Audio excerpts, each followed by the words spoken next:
கஷ்டப்பட்டு வேலை செஞ்சால் ஜெயிக்க முடியாது, இஷ்டப்பட்டு வேலை செஞ்சால் தான் ஜெயிக்க முடியும்.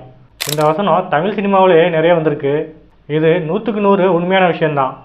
ஏன்னா ஸ்மார்ட்டாக வேலை பார்க்குறவங்க அவங்களோட உற்சாகம் குறையாமல் தொடர்ந்து முன்னேறிக்கிட்டே இருப்பாங்க.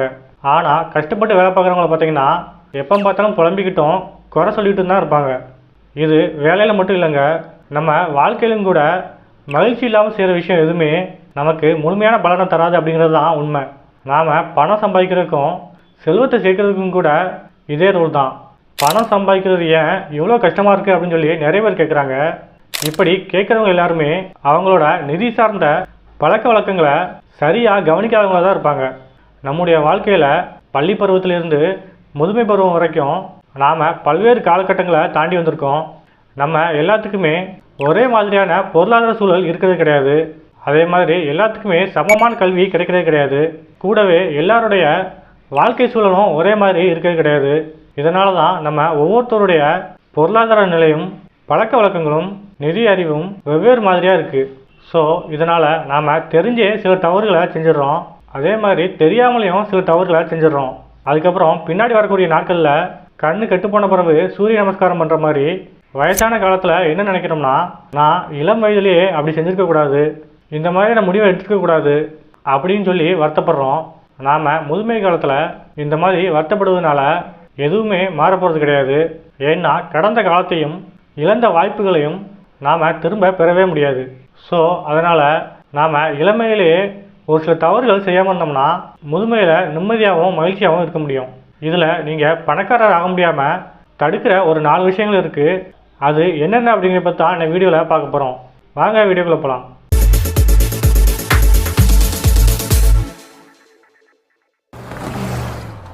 ஃபஸ்ட்டு, தாமதமான சேமிப்பு மற்றும் முதலீடுகள்.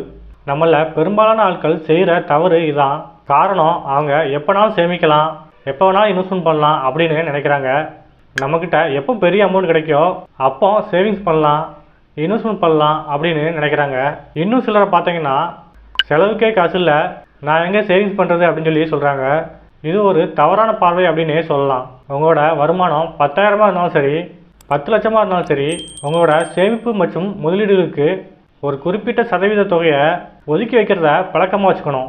அதுவும் நீங்கள் சம்பாதிக்க தொடங்கிய முதல் மாதத்துலேருந்தே ஆரம்பிக்கணும்.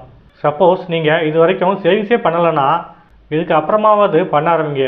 அப்படி செஞ்சால் மட்டும்தான் உங்கள்கிட்ட பணம் அதிகமாக சேரும், உங்களோட நிதி இலக்குகளும் சீக்கிரமாக நிறைவேறும். இந்த விஷயத்த நீங்கள் மட்டும் செஞ்சால் போதாது, உங்களுடைய நண்பர்கள், உறவினர்கள் எல்லாத்துக்குமே இதை எடுத்து சொல்லி புரிய வைக்கணும். அடுத்து 2வதாக கடன். இன்றைய காலகட்டத்தில் நடுத்தர மக்களின் பெரிய பிரச்சனையாக இருக்கிறது என்னன்னு கேட்டிங்கன்னா ஹோம் லோன் தான். இப்போ சிட்டியில் இருக்கவங்க, சிட்டிக்கு அவுட்டில் இருக்கிறவங்க எல்லாருமே வீட்டு வாடகை கொடுக்க முடியாமல் இன்னும் பல பிரச்சனைகள் காரணமாக ஹோம் லோன் போட்டு வீடு வாங்கிடுறாங்க. இந்த மாதிரி சொந்த வீடு வாங்குறது தப்பு கிடையாது.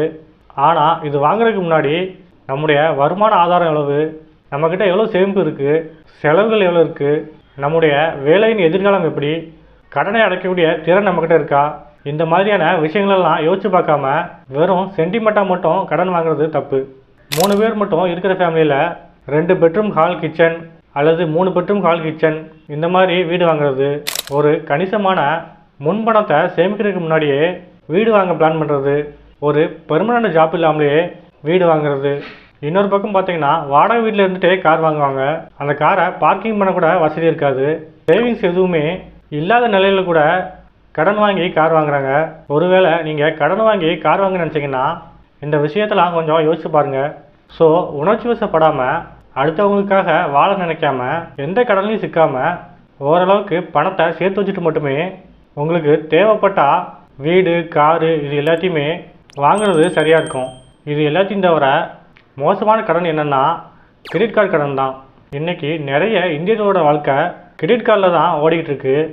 கிரெடிட் கார்டு யூஸ் பண்ணாதீங்க அப்படின்னு நான் சொல்ல வரல. கிரெடிட் கார்டில் தேவையான செலவு மட்டும் பண்ணிவிட்டு அந்த பில்லை கரெக்டாக கட்டிடுங்க. ஆனால் கிரெடிட் கார்டில் இஎம்ஐக்கு பொருள் வாங்குறதோ, பணம் எடுக்கிறதோ அல்லது மினிமம் டியூ மட்டும் கட்டுற மாதிரி இருந்தாலோ நீங்கள் கிரெடிட் கார்டை பயன்படுத்தாமல் இருக்கிறது தான் கரெக்டாக இருக்கும். அடுத்ததாக பிள்ளைகளுக்கான செலவுகள். இன்றைய காலத்தில் சில ஆயிரங்களை ஸ்கூல் ஃபீஸாக வசூலிக்கிற பள்ளிகளும் இருக்குது, அதே நேரத்தில் லட்சங்களை வசூலிக்கிற பள்ளிகளும் இருக்குது. இதில் ஸ்கூல் ஃபீஸ் மட்டும் இல்லாமல் ஸ்கூலில் நடக்கிற மற்ற ஈவெண்ட்ஸ், காம்படிஷன் இதுக்காக நம்ம குழந்தைகளுக்கு நாம் வாங்கி கொடுக்கக்கூடிய பொருட்கள் இது எல்லாத்தையும் சேர்த்தாலே ₹1,00,000 மேலே வந்துடும். பொதுவாக பேரண்ட்ஸ் எல்லாருமே என்ன நினைக்கிறாங்கன்னா, நமக்கு கிடைக்காது பிள்ளைகளுக்காக கிடைக்கட்டும் அப்படின்னு தான் நினைக்கிறாங்க. பொதுவாகவே இந்த ஃபீஸ் எல்லாமே நம்ம பிள்ளைங்களோட கல்வி தரத்தையும் எதிர்காலத்தையும் தீர்மானிக்கிறது கிடையாது. ஸோ அதனால் உங்களோட வருமானத்துக்கு உங்கள் பிள்ளைங்களை எந்த ஸ்கூலில் சேர்க்க முடியுமோ அதில் சேர்க்கலாம். இந்த மாதிரி அதிக ஃபீஸ் கேட்குற ஸ்கூலில் பிள்ளைங்களை சேர்த்துட்டு அதுக்கப்புறம் கட்ட முடியாமல் நிறைய பேர் வேறு ஸ்கூலுக்கு மாற்றிடுறாங்க. ஸோ ஸ்கூலில் சேர்க்கறதுக்கு முன்னாடியே இவ்வளோ ஃபீஸ் நம்மளால் கட்ட முடியுமா, நம்மளோட இன்கம் என்ன, இது எல்லாத்தையும் யோசித்து பார்த்துட்டு சேர்க்கறது நல்லது. அடுத்ததாக ஆலோசனையை தவிர்த்தல். நம்மள நிறைய பேர் எல்லாமே தெரியும் அப்படின்னு நினச்சிக்கிறோம்.